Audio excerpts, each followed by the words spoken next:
Okay, so on this Ford Police Interceptor, it's the same as a Ford Explorer, but this applies to a lot of Ford vehicles, probably a lot of other vehicles in general, but a lot of Fords use this design. Anyway, I was loaning out my vehicle, and when I got it back, I found that my headrest was all sorts of wonky. If I bring it up a little bit, let's see how bad it really is.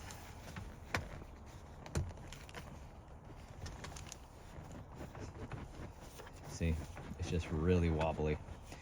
And the reason why is because these plastic retainers have a long base to them, kind of a long shaft, and this is a new one. And so what happens is when they break off down here from getting jerked around a ton, so probably my assumption is there was a kid in the back seat and he was kicking the back because there were little footprints on the back of the headrest. So my assumption, he was kicking the back of the seat and then he cracked it here, and so it's all loose. We'll see how bad it is when we get it out. One of the most annoying parts about this is now I've got tons of little plastic parts down inside of the seat, and as I flip the seat backward and forward, you can hear the plastic bits rattling around. So I've actually had to unclip the upholstery down at the base, and I've been trying to fish out little pieces of plastic, and I've gotten several dozen pieces so far, just shattered. But anyway, since they're both broken, what we're going to do is I've got two new of these. These are the ones from Ford.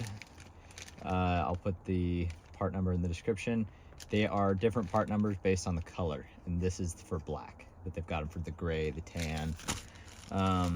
So what's important to know about these is they have this clip, this retainer right here on the side, not really a clip, more of a button. And so it's on the right side on both of them. This is the same part on either side.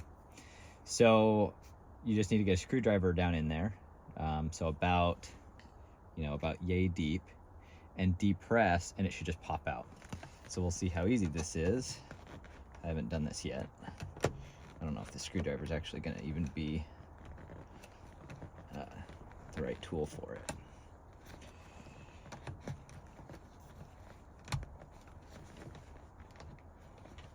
Don't want to tear up my seat. I may need to get a little bit skinnier of a tool to get this done though.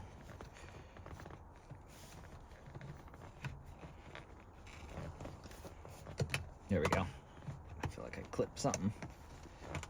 There we go. Yep. So see how much of that is broken off, and that's just enough that it doesn't have the support, and so it's super wobbly.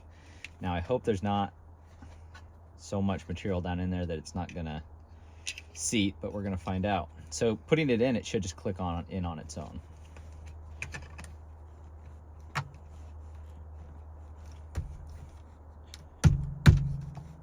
Well, might be a little trick. There we go.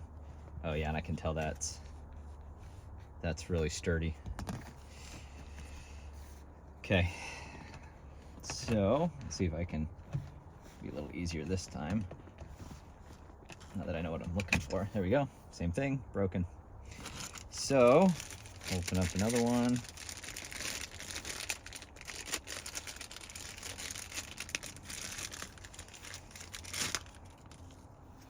And just kind of feed it down in the hole.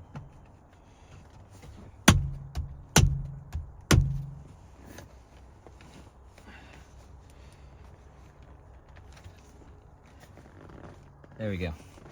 So this one was a little hard to get in. I had to kind of smack it with my hand, but we'll see how well it goes on now. Depress these two tabs in.